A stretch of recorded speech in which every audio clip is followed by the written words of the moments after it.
Good morning students. Today we will study social science. Social science में आज हम start करेंगे new chapter number 6, early states, janapadas and mahajanapadas. तो early state मतलब previous years में previous जो ड्यूरेशन हुआ है वहाँ पर जनपदास क्या थे, महाजनपदास क्या थे, उनका स्ट्रक्चर किस तरीके से था, ये सब हमें इस चैप्टर में देखना है। ठीक है।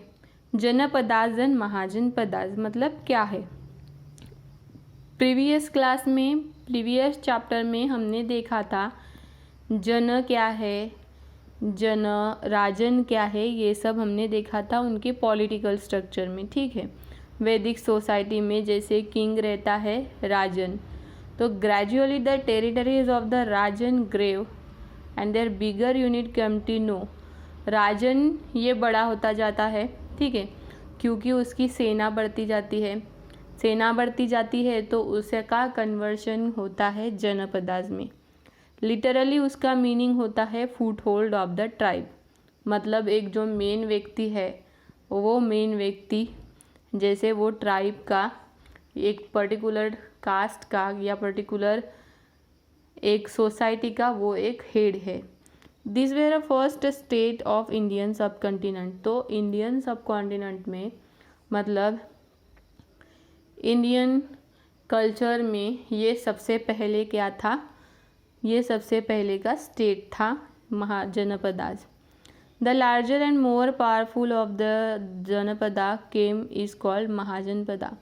और जो सबसे ज़्यादा पावरफुल और जो सबसे बड़ा जनपद था उसे कहते हैं महाजनपदास। By the 6th century there were 16 महाजनपदास इन इंडिया। तो 6th century में वहाँ पे कितने महाजनपद थे? 16, विथ क्लियरली मार्क बाउंड्रीज। उनकी अलग अलग मार्क बाउंड्रीज की थी कि कौन सा प्रदेश किसका है और कौन सा प्रदेश किसका है, मैप में पूरा दिखाई दिया था। और उसमें से इम्पॉर्टेंट था मगध, कोसल, वत्स और अवंती। कौन सा? मगध, कोसल, वत्स और Avanti. We get to know about the mahajanapadas from Vedic literature and Buddhist text. तो ये महाजनपदास है, इसके बारे में हमें कहाँ से जानकारी मिली? जो पहले वैदिक लोग थे, वैदिक पीपल थे, उनकी जो राइटिंग थी, लिटरेचर था, वहाँ से हमको महाजनपदास के बारे में पता चला, बुद्धिस्ट टेक्स्ट के बारे में पता चला, इंक्लूडिंग जातक टेल्स मतलब जातक कथा, बुद्ध की जो जातक कथा थी वहाँ पे। Some archaeological evidence have also been on earth place Hastinapur, Atranji Khera Uttar Pradesh में, पटना बिहार में। तो ये सब वहाँ पे हमें ये सब हस्तिनापुर, अतरंजीपुरा, पटना बिहार में, तो ये सब महाजनपदास हमें वहाँ पर दिखाई दिए। ठीक है। These include pottery painted mostly grey, red and iron weapons and agricultural tools. तो उसमें ज़्यादातर हमें क्या दिखाई देता है? जैसे ग्रे और रेड कलर के weapons, red and iron weapons, agricultural tools मतलब जो खेत में इस्तेमाल किए जाने वाले जो टूल्स रहते हैं वो टूल्स। ठीक है। The growth of the small tribal janapadas into the powerful mahajanapadas took place in a later Vedic period. तो अर्ली वैदिक पीरियड में ये सब था। लैटर वैदिक में पूरे पीरियड में क्या हुआ? जो जनपदास था उसका कन्वर्शन महाजनपदास में हुआ। और this also include the gradual spread of Vedic people across the Indo Gangetic plain. तो इससे क्या हुआ कि जो लोग थे उनका स्प्रेडिंग हुआ, मतलब वो लोग इधर उधर जैसे स्प्रेड हो गए, बिखर गए। तो जो महाजनपदास थे उनकी लाइफ किस तरीके से थी, मतलब उनका जीवन किस तरीके का था, तो उनकी सोशल लाइफ मतलब सोसाइटी में वो किस तरीके से रहते थे। By the 6th century the varna caste system had became rigid. तो जो वैदिक पीरियड था, हमने वैदिक पीरियड में देखा कि जैसे कास्ट सिस्टम रहता था, वर्ण सिस्टम रहता था, वर्ण और वर्ण के हिसाब से, ऑक्यूपेशन के हिसाब से वो लोगों का डिवाइड हुआ था कास्ट में। तो caste come to determine by the birth. तो एक बच्चा अगर शूद्र का पैदा हुआ तो वो शूद्र ही कहलाएगा, राजा का पैदा हुआ तो वो राजा ही कहलाएगा। इस तरीके की सिस्टम वहाँ पर थी प्रोफेसर इन देयर फ्यूचर। तो ये पिक्चर में हमें दिखाया है ब्राह्मण who study religious took place.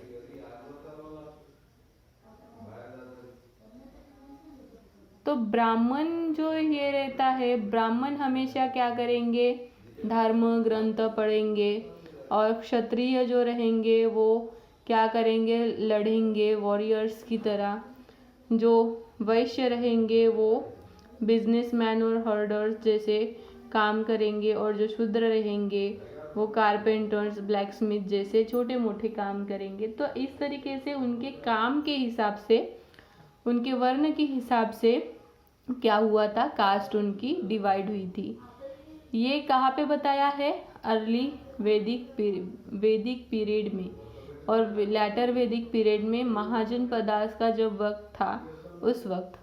Growth of town and cities, तो वहाँ पर शहर सिटीज़ किस तरीके की थी। Over time some of the villages of Vedic culture grew into the town and then into the cities. पहले वो टाउन्स बनी, फिर वे सिटीज़, मतलब पहले छोटे शहर बने, फिर वो बड़ी शहर में उनका रूपांतर हुआ। We will read more about, इसके बारे में हम ज़्यादा आगे के चैप्टर में पढ़ेंगे।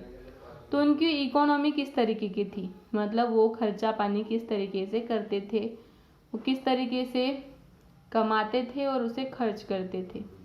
The king needed a huge sum money to maintain the large under them.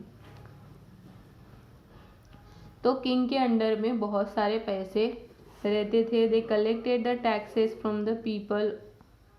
तो उनके पास जो कोई भी लोग सैनिक थे, वो सैनिक क्या करते थे, उसे अपॉइंट किया जाता था ताकि जो गांव के खेत करने वाले जो लोग हैं वहाँ से वो क्या ले, उनसे खेती का टैक्स ले। Agriculture was a main occupation, और उस वक्त खेती करना ही सबसे महत्वपूर्ण एक क्या था, व्यवसाय था।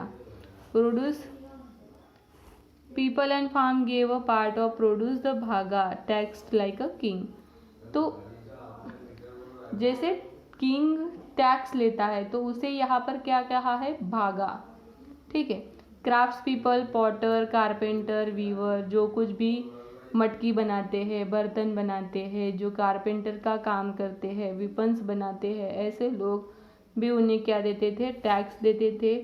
फ्री प्रोडक्ट्स उन्हें राजा को वो देते थे। ठीक है। तो instead of barter and punch marked coins began to use. तो यहाँ पे क्या होता था, फिर उसके बाद में कॉइन्स का यूज होने लगा, कॉइन्स देने लगे लोग। Roads and bridges were build in the kings to help a trade.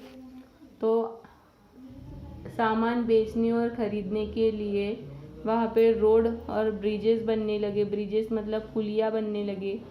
Reverse were also use to transport good trade. तो रिवर्स में से ही, नाव में से भी लोग ट्रांसपोर्ट करने लगे। मेन आर्टिकल्स कौन से थे, grains, textile, silk, iron tools, ivory, वो लोग बेचते थे। ठीक है। नेक्स्ट है पॉलिटिकल लाइफ। तो पॉलिटिकल लाइफ और उसके आगे का पोर्शन हम नेक्स्ट क्लास में देखेंगे। तो यहाँ तक आज के क्लास में हम देखते हैं।